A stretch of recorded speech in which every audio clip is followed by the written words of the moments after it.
한 번의 이혼을 겪고 재혼해서 잘 살고 있답니다. 여기 채널에 많은 분들이 배우자에게 팽당하는 걸 너무 많이 들었더니 지난 제 과거가 떠올랐어요. 저도 전 남편에게 버림받았거든요. 그래서 저도 이야기를 보태어 나쁜 놈들에게 같이 욕 좀 했으면 좋겠습니다. 그럼 저의 통쾌한 반전에 있는 이야기에 귀를 기울여 주세요. 저는 어릴 적부터 공부에 취미가 많았습니다. 친구들은 하나같이 공부하기 싫어서 놀기 바빴는데 저는 완전 반대였답니다. 그래서 학창시절에는 전교 1등을 놓치지 않았어요. 대학도 장학금을 받고 들어갔으니 얼마나 공부를 좋아하는지 가늠이 되시죠? 대학을 졸업하자 더 큰 세상에 나가서 공부가 하고 싶었어요. 그래서 부모님께 미국 유학을 가고 싶다고 말씀드렸죠. 사실 저희 집안이 중산층 정도가 되어서 큰 고민하지 않고 부탁드렸답니다. 이에 부모님은 단번에 허락하셨습니다. 그렇게 미국에서 공부를 원없이 하고 30살이 되었을 때 미국에서 좋은 기회가 찾아와 취업까지 했답니다. 부모님은 미국에서 자리를 잡는 것도 좋지만 한국에도 얼마든지 좋은 직장이 있으니 돌아오라고 하셨죠. 그래서 딱 5년만 일하고 돌아가겠다고 약속하고 미국 생활을 이어나갔어요. 결국 35의 나이에 미국 생활을 청산하고 한국으로 돌아와 부모님 근처에 있는 아파트를 마련하고 새롭게 시작했답니다. 미국에서 벌어둔 돈이 꽤 많았기 때문에 더는 부모님의 도움 없이 혼자 힘으로 모든 걸 할 수 있었죠. 한국에 돌아와 취직한 곳은 무역회사였어요. 거기서 외국 바이어의 동시 통역 일과 사무를 맡게 되었답니다. 일은 전혀 힘들지 않았고 재밌었습니다. 게다가 복지와 휴일이 보장되어 있었기 때문에 여유로운 삶을 지낼 수 있었죠. 저는 혼자 여행 다니는 걸 좋아해서 휴일만 되면 기차를 타고 여러 관광지를 놀러 다녔어요. 그런 제 삶은 5년이 지나갔고 어느새 40이라는 나이가 되었답니다. 그때부터 엄마 아빠가 결혼 이야기를 꺼내셨어요. 남들처럼 가정을 이루고 잘 사는 모습을 보고 싶다며 빨리 좋은 인연을 찾으라고 하셨답니다. 부모님이 보채서인지 제가 이성을 바라서인지 모르겠지만 얼마 뒤 좋은 남자를 만나게 되었어요. 그 남자도 저도 혼자 여행을 하고 있던 중 우연히 만나게 되었답니다. 혼자 여행 오셨어요? 저도 혼자 왔는데.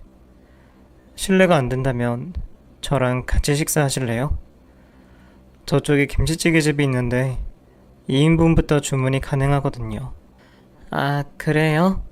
안 그래도 심심하기도 하고 매콤한 게 땡겼는데 잘 됐네요.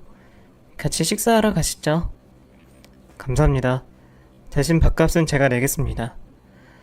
그렇게 처음 만난 남편은 저보다 훨씬 어려 보이는 나이로 보였고 훤칠하고 멋있었습니다. 그래서 거부감 없이 같이 밥을 먹으러 간 것 같아요. 저희는 식사를 함께하고 나서 근처 계곡가에 같이 가게 되었습니다. 대화는 많이 하지 않고 이름과 나이 정도만 밝히고 주변 풍경을 즐겼답니다. 잠시 후 계곡물에 발을 담그고 시원한 바람을 쐬게 되었고 남편과 미소를 주고받았어요. 현경씨, 우리 잘 어울리는 것 같지 않아요? 네? 뜬금없이 그게 무슨 말이에요? 혼자 여행 다니면서 그런 식으로 여자를 꼬시나 보죠? 저 그렇게 가벼운 놈 아니에요. 사실 현경씨를 보고 첫눈에 반해서 말을 걸고 식사를 같이 한 겁니다. 김치찌개는 핑계였다고요. 전 우리가 이렇게 만난 건 운명이라고 생각해요. 이봐요, 성태씨. 아까 제 나이 들었잖아요. 저보다 7살이나 어리면서 무슨 운명을 우는해요. 딴 데 가서 젊은 여자를 찾으세요.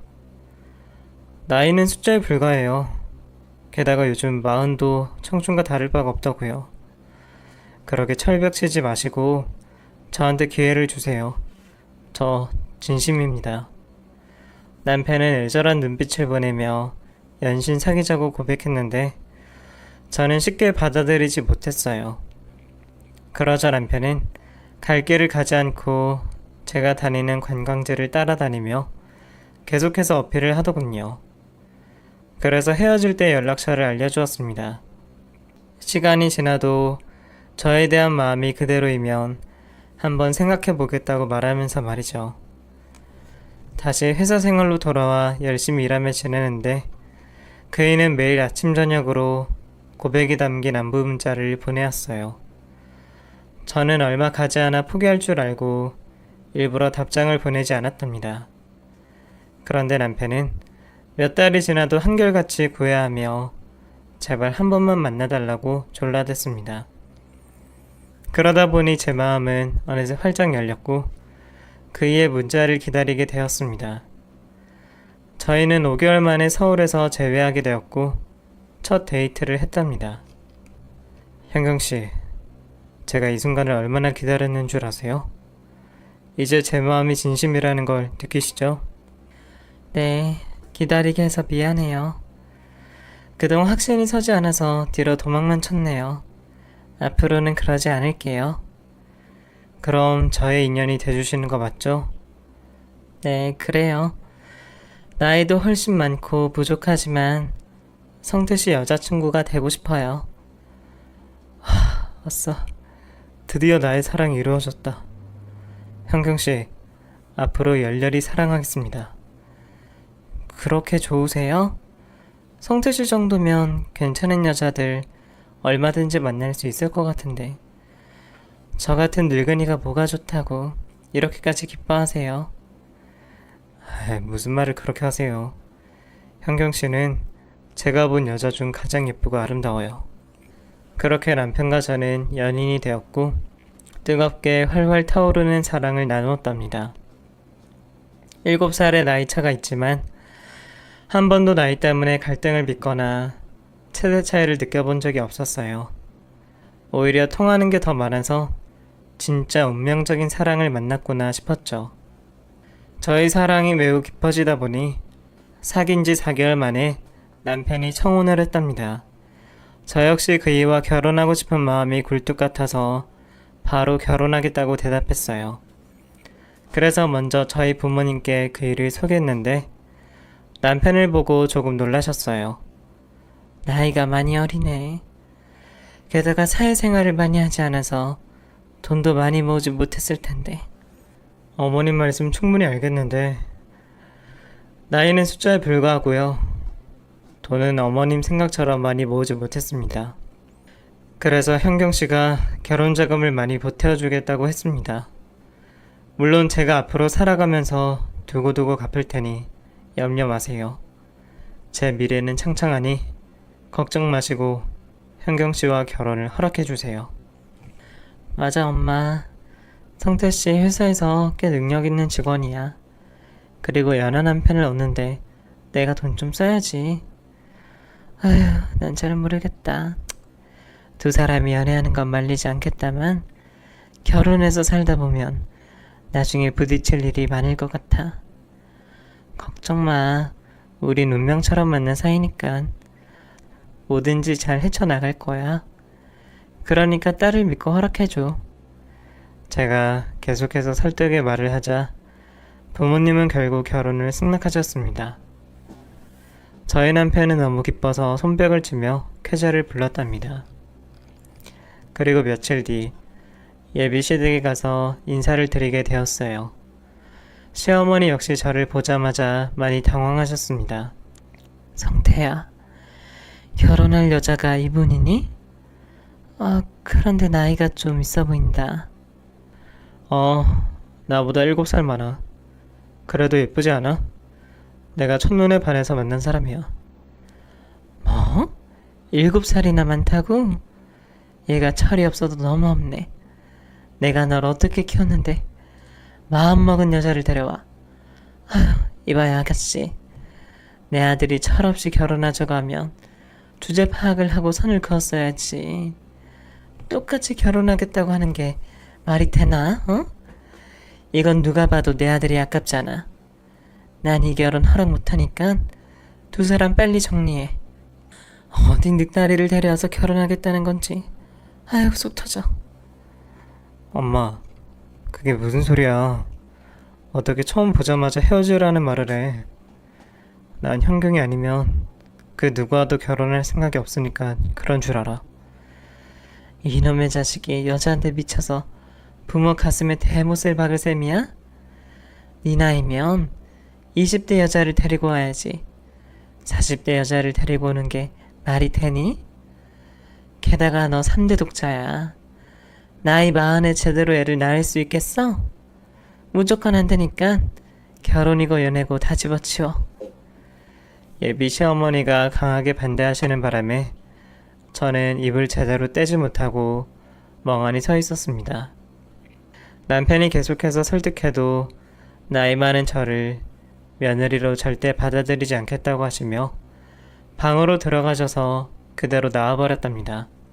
그날 이후로도 몇 번을 더 예비시댁에 찾아갔지만 돌아오는 건 온갖 막말뿐이었습니다. 그래서 저는 남편에 대한 마음을 접기로 하고 헤어지는 게 좋겠다고 이야기했습니다. 자기야, 우리 안 되겠다. 그만 헤어지자. 자기 왜 그래? 끝까지 버텨보겠다고 했었잖아. 조금만 더 몰아붙이면 승낙하실 테니까 기다려줘. 아니야, 이젠 내가 싫어. 만약 어머님이 날 받아준다 해도 결혼 생활이 순탄치 않을 거야. 매번 스트레스를 받으며 살 용기가 없어. 그럼 이렇게 하자. 우리끼리 살림 차리는 거야. 그리고 우리 부모님과 연을 끊고 지내면 자기가 힘들 일 따위는 없을 거라고. 뭐? 부모님과 연을 끊겠다고? 그게 무슨 말도 안 되는 소리야. 부모 자식의 인연은 천륜이라고 있어. 여자 하나 때문에 그런 불효를 해야겠어? 자기가 내 인생의 전부이니까 얼마든지 그럴 수 있어. 나 한다면 하는 놈인 거 알지? 하늘이 들쭉나도 자기랑 결혼할 거니까 헤어지자는 말은 절대 하지마. 그이의 눈빛을 보았는데 진심 같았어요. 저는 남편의 말을 철없이 따르기로 결심했습니다. 그이가 없으면 당장 숨쉬는 것도 힘들 것 같았기 때문에 앞을 내다보지 않고 그 순간의 결심을 따르기로 했습니다. 그래서 저와 남편은 결혼식을 생략하고 제가 살던 집에서 살림을 차렸습니다. 친정 부모님께는 죄송하지만 먼저 말하지 않고 한 달 정도 살다가 고백했답니다. 당연히 부모님은 화를 내시고 왜 그렇게 했느냐고 하셨지만 제가 성태씨가 없으면 못 살겠다고 울면서 말하자 이해하고 받아들였답니다. 그리고 이 소식을 전해들은 시어머님이 저희 집에 찾아오셨는데 무척이나 화가 난 모습이었어요. 저와 남편은 시어머님께 고개를 숙이고 죄송하다는 말을 되풀이했고 저를 며느리로 받아달라고 부탁의 말씀을 드렸어요. 그러자 시어머니가 땅이 꺼질 듯한 긴 한숨을 내쉬었습니다. 니들끼리 아주 잘하는 짓이다. 어린 녀석이 살림 차리자고 했으면 나이가 있는 네가 말려야 하는 거 아니냐? 어떻게 똑같이 행동할 수가 있어? 죄송해요 어머님, 면목 없습니다. 하지만 성태씨와 헤어질 수 없어서 이런 선택을 했습니다. 그러니 저를 며느리로 받아주세요. 니들이 이렇게까지 하는데 내가 어떻게 말리겠니? 아휴. 하지만 조건이 있다. 성태가 3대 독자인 건 알지? 네가 아들을 낳는다면 그때 정식으로 결혼식을 올리자. 정말요? 어머님, 저 꼭 아들 낳겠습니다. 조금만 기다려주시면 좋은 소식을 들려드릴게요. 그렇게 시어머님은 저에게 손자를 낳는 조건을 거시고 자리에서 일어나셨습니다. 저는 아직 젊고 얼마든지 아이를 낳을 수 있을 거라는 자신감이 있어 꼭 아들을 낳으리라 믿었답니다. 하지만 석 달이 지나고 6달이 지나도 임신 테스터기는 계속 한 줄만 나왔어요. 남들은 부부관계를 잘만 하면 아이가 들어선다는데 저는 도통 소식이 들려오지 않았네요.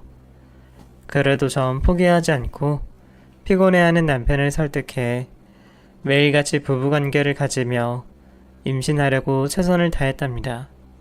해가 바뀌며 40살이 되었지만 여전히 저와 남편은 결혼식도 올리지 못하고 혼인신고도 하지 않은 채 동거만 하는 부부관계로 지냈습니다.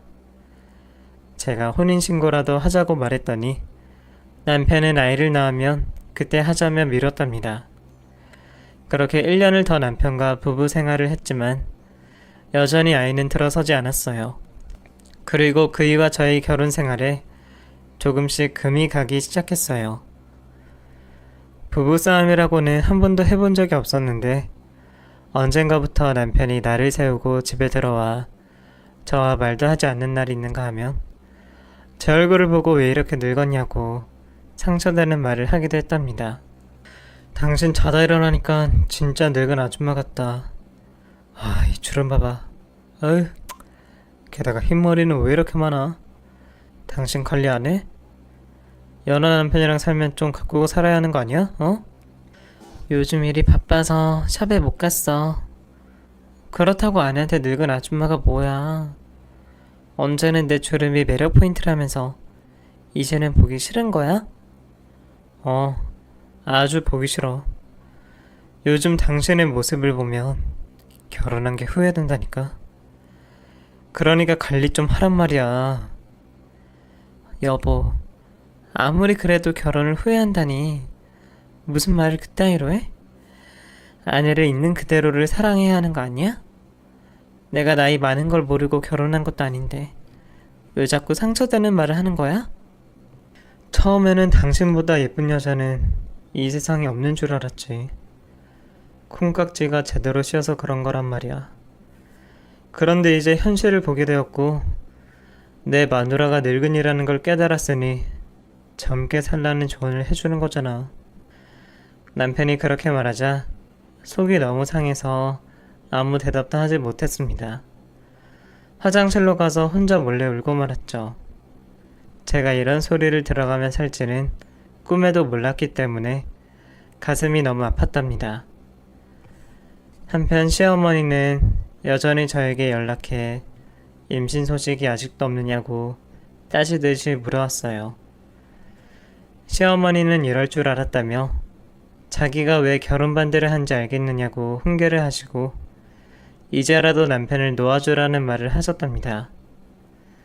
예전엔 시어머니만 참고 견디면 되었는데 이제는 남편까지 제 속을 썩이니 헤어질 마음이 조금씩 생기고 말았어요. 그리고 며칠 뒤 회사에서 퇴근을 하고 집으로 운전하고 가고 있는데 반대편 인도에서 남편이 젊은 여자와 걸어가는 걸 발견했습니다. 그때 제 가슴이 쿵 하고 내려앉았어요. 저는 어떻게 할지 잠시 생각하다가 본능적으로 유턴을 하고 남편과 여자를 앞질러 차를 세우고 내렸답니다. 당신 지금 뭐 하는 거야? 이 여자는 누구지? 아, 갑자기 튀어나오면 어떡해. 아, 깜짝 놀랐잖아. 왜 이렇게 놀라? 바람이라도 피우다 걸린 사람처럼? 제가 호통을 치자 남편 옆에 있던 여자가 인상을 구기며 말문을 열었습니다. 오빠, 이 아줌마 누구야? 오빠가 말한 스토커야? 늙어 빠진 게 주지도 모르고 우리 오빠를 넘봐?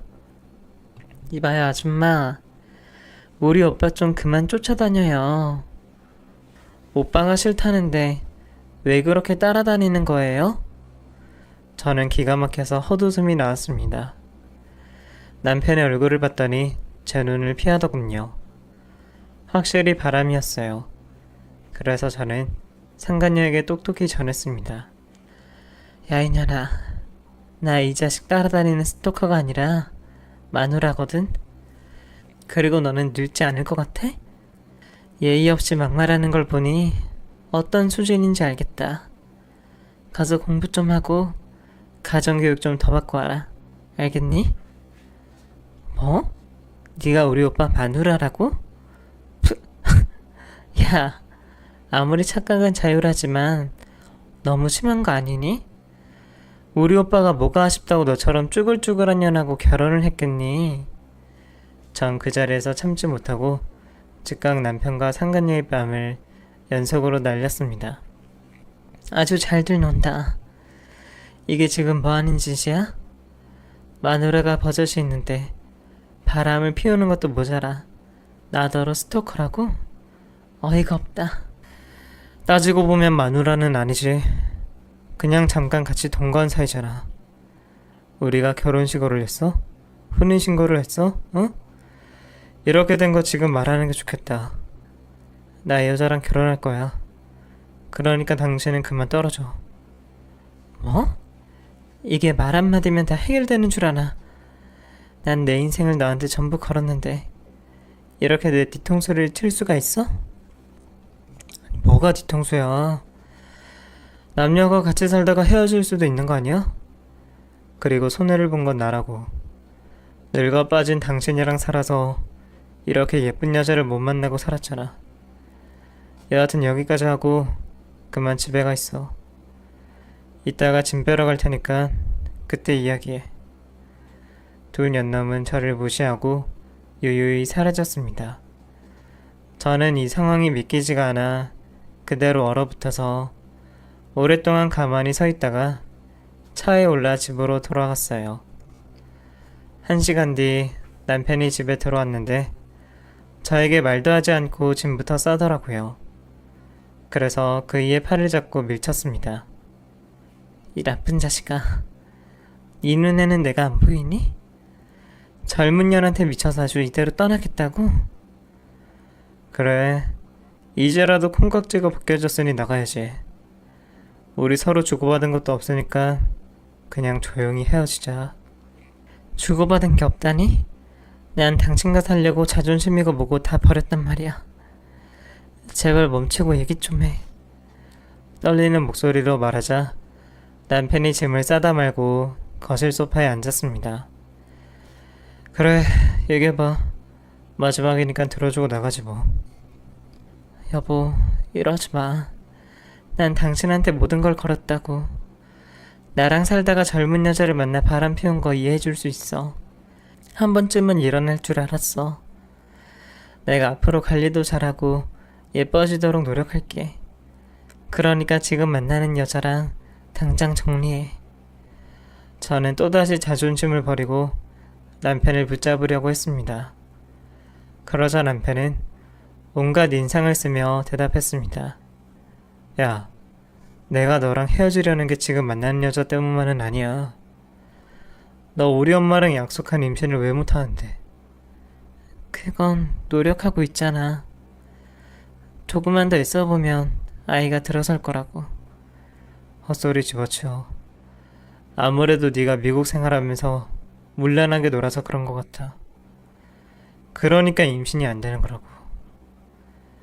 이래서 유학 다녀온 여자는 걸러야 한다던데. 너도 미국 놈들하고 더럽게 놀았지? 그래서 임신이 안 되는 거 아니야? 뭐? 그게 무슨 말이야? 내가 문란하게 놀았다니? 난 미국에서 죽도록 공부만 했어. 유학생이라고 해서 다 문란하고 더러운 여자만 있는 게 아니라고. 오 눈에는 뭐만 보인다더니. 당신이야말로 나 만나기 전에 아주 더럽게 놀았지? 나랑 결혼 생활 중에 바람까지 피우고 있을 정도니 분명 그랬을 거야. 그래, 나 더럽게 놀았다. 그러니까 헤어지자고. 늙어 빠진 네가 너무 싫다니까. 왜 이렇게 질퍽거리는 거야? 정말 1억이야? 하늘의 별도 따다 줄 것처럼 대하더니 겨우 이렇게 이별 통보하는 법이 어딨어? 아, 몰라. 이게 다 네가 임신하지 못해서 그런 거 아니야. 지금 만나는 여자애는 우리 엄마가 소개해준 애야. 어머님이? 어떻게 그럴 수가? 늙어 빠진 네가 임신을 할 리가 없으니 널 정리하라고 나한테 소개해준 거라고. 그리고 그 여자 내일을 임신했어. 역시 젊은 게 다르긴 하더라. 어떻게 만난 지 2달 만에 임신을 하냐? 그게 너와 내 애인의 차이점이야. 알겠어? 늑다리 너는 죽었다 깨어나도 임신이 안 될 거야. 하여튼 이미 우리는 양가 부모님께 허락받고 결혼하기로 했으니까 당신만 조용히 사라지면 돼. 알아듣겠어? 그게 모두 사실이야? 시어머니와 당신 너무 잔인한 거 아니야? 나한테 어떻게 이런 짓을 할 수가 있어? 그러게 임신이라도 제대로 했으면 여기까지는 오지 않았을 거 아니야. 이건 순전히 네 책임이니까 누굴 탓하지 말어. 그리고 괜히 우리 결혼을 방해한다면 가만두지 않을 거야. 저는 바닥에 주저앉아 눈물을 쏟고 말았습니다. 여보, 이렇게 날 버리지 마. 내가 다 이해할 테니까 이런 식으로 날 떠나지 마. 난 당신을 아직도 사랑한단 말이야. 사랑 타령 그만하고 좀 꺼져라, 어? 난 너를 만나고 시간만 좀 먹었다고. 진작 어리고 예쁜 여자를 만났어야 했단 말이야. 그리고 너랑 했던 모든 시간이 나한테는 악몽인데 계속 같이 살자는 말이 나오냐, 어? 스토커처럼 달라붙지 말고 저리 꺼져. 그이는 매몰차게 저를 버리고 집에서 나가버렸습니다. 저는 방바닥에 눈물로 웅덩이를 만들 만큼 많은 눈물을 흘리며 괴로워했답니다. 사랑의 배신을 당했는데도 마음속에서 남편이 돌아오기를 바보처럼 기다렸어요. 하지만 그이는 영원히 제 곁을 떠나버렸답니다. 정신을 차리는데 몇 주의 시간이 걸렸어요. 남편이라는 놈에게 미운정까지 떨쳐내는데 말이죠. 그래서 저는 이혼 변호사를 찾아가 제대로 된 보상을 받을 수 있는지 물었답니다. 혼인신고를 하지 않았어도 사실 혼 관계였으니 충분히 소송이 가능하다는 말을 듣자 막혀있던 속이 뚫리는 기분이었습니다. 제 뒤통수를 친 시어머니와 남편에게 뭐라도 할 수 있다는 게 기뻤어요. 남편과 상간녀가 바람 피우는 광경은 너무나 쉽게 수집할 수 있어서 사진을 여러 장 찍고 변호사에게 넘겼고 남편에게 이혼 위자료를 청구하고 상간녀에게 정신적 충격으로 인한 손해배상을 청구했답니다. 법원에서는 제 손을 들어주어 많은 위자료를 받을 수 있었습니다. 전 남편은 시어머니의 집을 담보로 대출받아 저에게 위자료를 주었고 상간녀가 저에게 줄 위자료 역시 전 남편이 대출을 받아 저에게 주었답니다. 그렇게 해서라도 상간녀와 결혼이 하고 싶었나 봐요. 여하튼 저는 돈으로 보상을 받은 걸로 만족하고 깨끗이 털어버렸습니다. 괜히 복수에 목이 마르면 제가 망가질 것 같아 새로운 인생을 살기로 결심했죠. 한편 이 사실을 친정 부모님께 알렸더니 눈물로 저를 안아주시며 그동안 마음고생 심했겠다며 위로의 말씀을 주셨답니다. 엄마 미안해. 진작 엄마 말을 듣고 정리했어야 했는데. 아휴, 사랑에 미쳐서 이런 꼴이 되어버렸네. 나 바보 같지? 아니야. 네가 잘못한 건 하나도 없어. 네 남편을 믿었으니 그런 거잖아. 배신한 그 자식이 나쁜 놈이지? 아휴, 그런데 그런 놈은 꼭 천벌을 받게 되어 있어. 좀 기다려봐. 그 자식 인생이 시궁창으로 처박힐 테니까. 그렇게 엄마는 제 편을 들어주셨고 전 남편이 저주를 받을 것이라며 모두 잊고 새롭게 시작하라고 일렀습니다. 그래서 저는 다 잊고 새로운 출발을 했습니다. 뭐 특별할 것은 없었지만 회사에서 더 밝게 일하고 지인들이 남자를 소개시켜주면 빠짐없이 다 만나보았죠. 그런데 사람은 사람으로 잊으라는 말이 딱 맞더라고요. 전 남편과 헤어지고 6개월 만에 좋은 남자를 만나 사랑하기 시작했는데 지난 과거의 아픔이 생각조차 나지 않았답니다. 그 남자는 저와 동갑이었는데 이해심과 배려심이 넘치는 사람이라 그런지 처음부터 마음이 쉽게 움직였어요. 이럴 줄 알았으면 전 남편에게 들러붙어서 저를 버리지 말라고 사정 따윈 하지 않았을 겁니다. 그때는 전 남편이 제 인생의 전부라고 착각하는 바람에 바보 같은 행동만 했네요. 저와 남자친구는 함께 미래를 계획하고 결혼을 하기로 약속했답니다. 그이는 아이가 생기든 그렇지 않든 상관없다며 저희 두 사람만 행복하게 살면 그만이라고 말해줘서 무척이나 고마웠어요. 게다가 예비 시부모님을 만났는데 역시나 개방적이고 신세대셔서 제가 이혼한 건 아무런 걸림돌이 되지 않는다고 위로해 주셨고 임신도 억지로 할 필요가 없으니 당신의 아들과 행복하게만 살아달라고 말씀하셨습니다. 그렇게 결혼 준비를 시작하며 저는 전 남편과 살았던 집을 정리하고 부동산에 내놓았습니다. 그런데 얼마 뒤 상상도 못한 사람이 저희 집 초인종을 눌렸답니다. 누구냐고 물어도 대답이 없어 현관문을 슬쩍 열어봤는데 전 남편이 다 죽어가는 얼굴로 저를 부르더군요. 자기야, 나야. 그동안 어떻게 지냈어?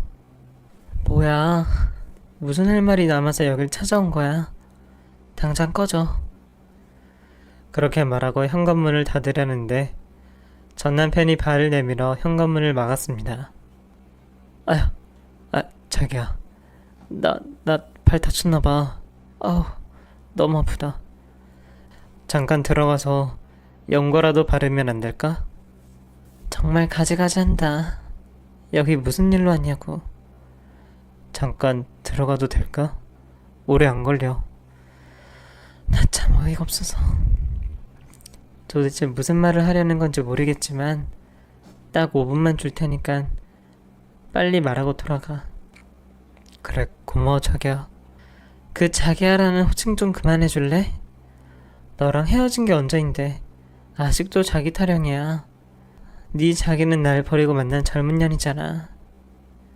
그러자 전 남편은 느닷없이 거실 바닥에 무릎을 꿇고 기함하며 제 한쪽 다리를 잡았습니다. 이게 뭐 하는 짓이야? 갑자기 무릎을 왜 꿇어? 자기야, 내가 잘못했어. 내 머리가 돌아서 당신을 버리고 그녀한테 갔나봐. 그런데 이제야 알았어. 내 인생의 여자는 당신뿐이라는 걸. 우리 다시 시작하자. 우리 엄마도 그렇게 하라고 했어.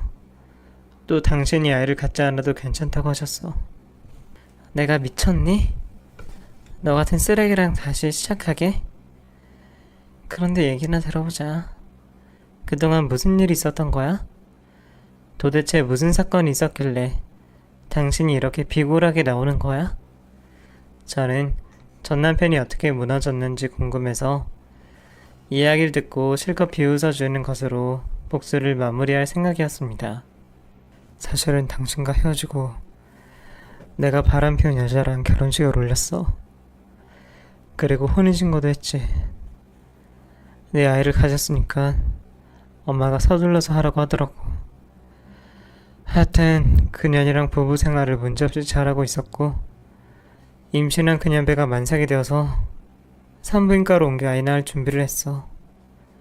그리고 며칠 뒤 출산을 하게 됐는데 글쎄, 태어난 아이가 내 아이가 아니잖아. 참나. 그거였어? 그런데 너나 시어머니나 진짜 웃긴다. 아이가 태어나자마자 유전자부터 검사해본 거니? 진짜 애를 중요시하는 집구석이구나. 그게 아니야. 유전자 검사는 할 필요도 없었어. 태어난 아이가 백인이었거든. 그 말을 듣자 저는 크게 소리를 내며 웃었습니다. 와, 뭐라고? 네 마누라가 백인 아기를 낳았다고? 와, 진짜 웃긴다. 완전 코미디가 따로 없네. 그럼 그년이 미국 놈이랑 놀아난 거야? 그래, 실컷 웃어. 그렇게 해서라도 당신이 날 다시 받아준다면 얼마든지 참을 수 있어. 여하튼 백인 아기가 태어나자 나와 엄마는 소스라치게 놀라서 그년한테 따졌어. 그랬더니 전 남친이 미국인이었다고 아무렇지 않게 말하는 거야. 자기는 임신한 애가 내 애기인 줄 알았다고 뻔뻔하게 나오더라니까. 그러더니 그냥 같이 키우재. 이미 혼인신고까지 마쳤는데 지 애기를 가슴으로 낳은 아들로 여기고 같이 살잔다. 얼마나 기가 막히고 어이가 없던지. 혀를 내둘렀다니까. 그런데 그렇게 할 수 있는 인간이 세상에 몇이나 되겠어. 그래서 그년이랑 찢어지고 나한테 온 거야? 왜? 다른 젊은 년들 만나면 되지. 날 찾아온 이유가 뭐야? 그게 그년한테 사기 결혼으로 소송을 걸었는데 그쪽에서 대형 로펌의 변호사를 선임하는 바람에 재판이 계속 진행되고 있었어. 그녀는 자기가 바람을 피운 게 아니라 나를 만나기 전에 임신을 한 걸 몰랐으니 사기 결혼을 한 게 아니라고 주장하면서 되려 자기한테 위자료를 달라고 늘어지더라고. 그래서 진흙탕 싸움을 계속하다가 소송 비용으로 있는 재산 없는 재산 다 끌어서 쓰는 바람에 소송을 포기하고 합의혼하고 끝내버렸어. 자기도 알겠지만 자기한테 위자료로 준 돈이 어마어마해서 우리 집 거덜났거든. 나는 현재 빚이 너무 많아서 파산 신청을 한 상태야. 우리 엄마는 오갈 곳이 없어서 노인 쉼터에 지내고 있어. 나는 그냥 때문에 신용불량자가 되어서 곧바로 회사에서 잘리고 고시원에서 지내고 있어. 배달대행 알바를 하면서 입에 풀칠하면서 지내고 있지. 자기를 매몰차게 버려서 천벌을 받았나봐. 진심으로 미안해. 미안해 자기야. 우리 다시 시작하면 안 될까? 내가 앞으로 살아가면서 하나부터 열까지 다 갚도록 할게. 나랑 엄마 좀 살려줘. 저는 또다시 웃음이 터져서 실컷 비웃고 말았답니다. 이 등신아, 진짜 왜 그러고 사니? 그러니까 네가 여기 온 이유가 결국은 돈 때문이라는 거네. 왜? 돈도 직장도 없으니까 젊은 여자가 만나주지 않니? 그래서 늙어 빠진 나를 다시 잡으려고 온 거야? 자기야, 돈은 지극히 일부야. 내가 자기를 아직도 사랑하고 있는 게 가장 크다고. 그러니까 자기가 나랑 다시 시작해주면 안 될까? 엄마 지낼 곳을 마련해주고 나도 구제해주면 좋겠어. 사랑도 다시 찾고 엄마랑 나를 구해주면 일석이조잖아. 말인지 막걸리인지 전 남편은 제가 그를 다시 받아줄 거라는 큰 착각을 하고 있었답니다. 그래서 전 주제 파악하라고 제 의사를 확실히 말해주었어요. 야, 이 거지 새끼야. 그래서 나한테 빌붙으러 온 거냐? 진짜 한심하게 짝이 없네. 내가 미쳤다고 너를 다시 받아주겠니? 나한테 무슨 짓을 했는지 똑똑히 기억하고 있는데. 그러자 전 남편이 두 손을 들어 싹싹 빌기 시작했고 악어의 눈물을 흘리며 다시 받아달라고 예언했습니다. 야, 이 짐승보다 못한 놈아. 당장 꺼져. 이런다고 해결되는 건 하나도 없어. 자기야, 제발 나를 용서하고 받아줘라. 당신 화가 풀릴 때까지 매일 이렇게 빌도록 할게. 아휴, 나 얼마 뒤면 결혼해. 너와는 비교도 안 되게 완벽한 사람이랑. 그러니까 그만 돌아가. 너랑 재결합 따위 절대 하지 않을 거니까 꺼지라고. 제가 고함치자 현관문이 열렸습니다. 저와 결혼할 예비 남편이었답니다. 그이는 눈앞의 상황을 보고 크게 놀랐습니다. 자기야, 무슨 일이야? 이 남자는 뭔데 자기 앞에 무릎 꿇고 질질 짜고 있는 거야? 설마 전 남편이야? 자기야, 미안해. 이 자식이 잠깐 전할 말이 있다고 해서 잠깐 드렸더니 계속 이러고 안 나가네. 아니, 글쎄 나랑 다시 시작하고 싶대. 뭐야? 그래서 자기는 뭐라고 했어? 당연히 싫다고 했지. 결혼할 예비 남편은 있다고도 말했는데 고집을 부리고 안 나가네. 그리고 전 남편에게 있었던 일을 예비 남편에게 전했더니 저와 같이 깔깔거리며 웃었습니다. 백인 애기가 나왔다는 말에 배꼽을 잡고 쓰러지다시피 했답니다. 야, 거짓골 되니까 내 여자를 찾아온 거야? 이 자식 이거 남자 방신 다 시키는구만.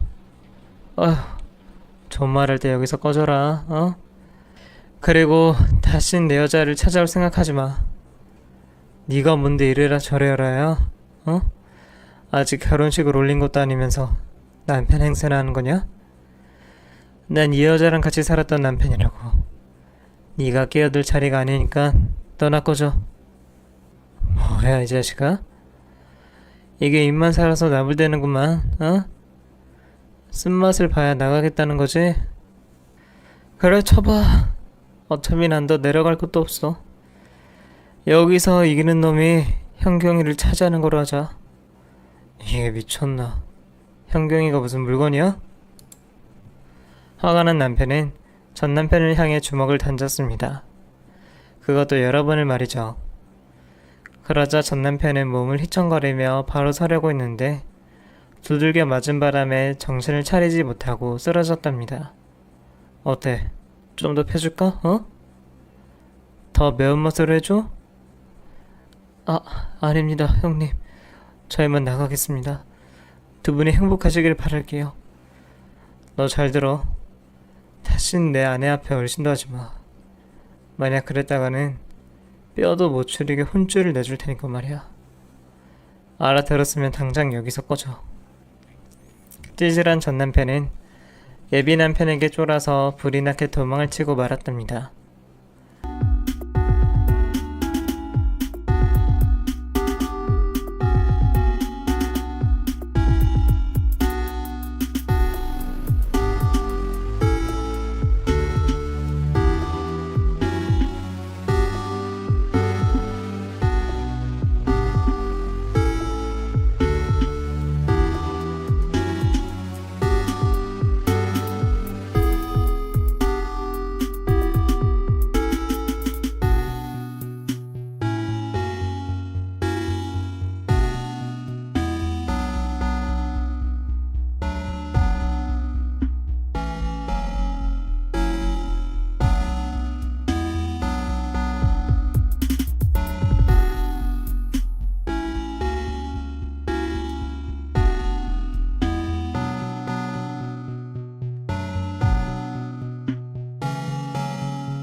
자기야, 저놈이 또 찾아오면 절대 문 열어주지 말고 나한테 전화해. 내가 달려와서 아작을 내버릴 테니까. 그나저나 자기 괜찮은 거야? 난 괜찮아. 아니 너무 좋아. 자기가 저 자식 패주는 걸 보니까 너무 기쁘더라고. 내가 이번에는 진짜 멋진 남편을 얻은 것 같아 행복하다니까. 나야말로 완벽한 여자를 만났지. 바로 당신을 말이야. 그럼 짐 정리를 시작해볼까? 그렇게 저희 두 사람은 이사 준비를 하고 침대에서 뜨거운 사랑을 나누었답니다. 그리고 결혼식이 다가오기 전 몸에 이상이 있어 병원을 찾았는데 임신이라는 소식을 들었습니다. 자기야, 나 임신이래. 2주 됐다네? 아마 그때인가봐. 우리 집 이사 준비하던 날 자기가 나를 뜨겁게 사랑해준 날 말이야. 정말? 야, 난 이새는 전혀 기대하지 않았는데 너무 기쁘다. 이게 다 하늘의 뜻인 것 같아. 당신이 나와 인연이 되려고 아이가 이어준 거라고. 나도 그렇게 생각해. 우리 진짜 행복하게 잘 살아보자. 그렇게 저는 임신 초기에 결혼식을 올리고 혼인신고를 했답니다. 그리고 남편이 마련한 으리으리한 주택에 신혼집을 꾸렸어요. 그이는 제가 임신한 동안은 휴직을 하는 게 좋겠다고 해서 그 말을 따랐답니다. 그래서 매일 태교에 전념하고 놀고 먹으며 늘어진 팔자를 만끽하고 있었어요. 그리고 몇 달 뒤 끔찍한 문자 한 통이 왔습니다. 부고 문자였는데 고인이 전 남편이었답니다. 소름이 끼쳐서 바로 핸드폰을 닫아버렸지만 왜 죽었는지 궁금해서 전 남편의 친구에게 연락해서 물어보았어요. 그이는 고시원에서 살며 생활고에 시달리다 극단적인 선택을 하고 말았다네요. 먹고 사는 것도 힘든데다 시어머니를 모시지도 못하고 있으니 마음이 많이 괴로웠나 봐요. 그리고 시어머니는 여전히 노인 쉼터를 전전하고 다니며 살고 있다고 하더라고요. 아주 잠깐 연민을 느끼긴 했지만 과거 저에게 한 짓을 떠올리며 머릿속을 비웠답니다. 당연히 전 남편의 장례식은 찾아가지 않았어요. 제 앞에 있는 행복을 걷어차릴 리 따위는 추워도 하고 싶지 않았으니까요. 그렇게 이듬해 건강하고 아주 예쁜 딸아이를 출산하게 되었습니다. 40대 중반의 노산이었지만 아이도 저도 무사했답니다. 그래서 지금은 세 식구가 아주 행복하게 잘 지내고 있습니다. 이렇게 제 이야기는 마무리해야겠네요. 제가 전 남편과 사랑에 빠져 결혼한 것과 배신당하고 그이가 천벌을 받은 이야기까지 모두 전해드렸습니다. 이래서 사람은 죄짓고 살지 말라고 하나 봅니다, 여러분.